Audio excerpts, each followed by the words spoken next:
جنن د سب ډیویژن بری کوټ نه یو ډیر اهم پریس کانفرنس د ګاړو سره ریلیټډ چې کوم ایشو د غینه ټول خلک خبر دي چې دا وخت په سواد کې کم نان کسٹم پیډ گاډي کم چې دلته لوکل انتظامی نمبر ورکړي وي په هغه نمبرو باوجود چې په سواد کې د سواد پولیسو د اړه د 77 نه ایباو گاډو چې دی دغه خلاف کریک ډاون وشو او هغه گاډي چې دی د غلا ثابت کېدو یا په نورو مقدمو کې په انوال کېدو کې چې دی هغه د شک په بنا او بیا کنفرم اطلاع باندې نیولې دي آیا د دې نمبرو باوجود دغه گاډي ولې غلا ثابت شو د انتظامیه نه دون لوی میسټیک ولې وشو صدر صاحب یو پراپر پریس کانفرنس هم وکړو داغه نه انټرویو کو اکبر علي خان دره ته وایي چې تاسو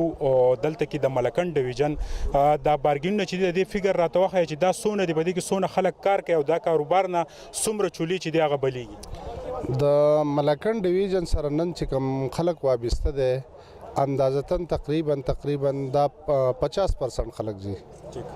دا د ملکن ډیویژن خلک چې دا د ان سی پی گاډو کاروبار کوي د سعودي عرب حالات خراب شو او کم خلک چې هلته بزنس کوي هغه خلکو پیسې په بارګینونو کې د گاډو په کاروبار کې انویسټ کړي هغه خلک ډیر زیات په تشویش دي یو خو په هغه دروازې بند شو او یو د حکومت د بیروزګاری د حل د چې نوکریان نشته دغه خلک بسکه او د دومره لوی فرشر او ټینشن چې جوړ کړي دي د پاره به تاسو اخیرنی ګام سپورټ کوئ اخرنه اپشن زمونږ سره خو ما تاسو ته موږ د سی ام سره ملاقات کوو په دې کې او ان شاء الله د اس ال خلاف سبب موږ کې سم داخله په دې باندې او داغه نورستو کده سی ام نه امید شو نو اخرنه اپشن خو تاسو ټولو خلکو ته پته ده چې هغه احتجاج دی یا روډ بلاک کول دی یا هر څه چې کیږي د هیڅ قسمه قرباني نه موږ دریغ نه کوو ان شاء الله زموږ سره جنرال سیکریټری د بارګین اسوسییشن عمر محمد صاحب درته وایي چې دا کوم شو د افسوسناک هم ده دغه اس ال کې کم ناس خلک کم ککړ خلک چې تاسو په نظر کې دا غو انجام څه پکار کله چې یو نه اهل سړی په یو کرسۍ کینی او دغه کرسۍ هغه ابیلیټي دغه سر نه نو هغه دغه په توقعات باندې پوره نه پریوزي دلته چې دا کوم شو سره چوته شي دا زما خو دا پوخ یقین دی چې د اسیل دغه پولیس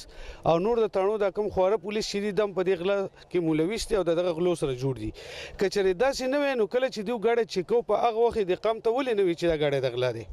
یا د سره ډیټا نشته نو دل د اختیار چا ور کړی دی چې د پر دې غاړه چیکي کله چې د غاړه چیکو او د دې کلیرنس وکړو خلکو په لکونو روپے ورکړي زما غنن تاوان کیږي بي عزتي می کیږي تانه ته می غوړي او په ولس او پولیس دواړو کې شرمېږم خو آیا زه د حکومت وخت نه دا تاسو کوم چې په ایسیل کې کوم پولیس افسرانو ډیوټي کړې ده آیا دا ډیوټي قابل دي دیو چې دا کوم تنخالي د خو زما اوستا د دې زپلې قوم د ټیکس نه دیو ادا کیږي زما په مال باندې پللي خلک نن زما ته اتکړی اچي او په ناجایز زما تانو طبيعي زه د ډي پی او صاحب نه خاص کر او د ډي آی جی صاحب نه د کمشنر صاحب نه دا درخواست کوم د کله نه چې دا اس ال د پاره دا چیکن شروع شه د گاډو او تر نن نه ورځې پورې چې سونه چیکن شوی دی په دې کې کوم افسرانو او کوم سپاینو ډیوټي کړی دا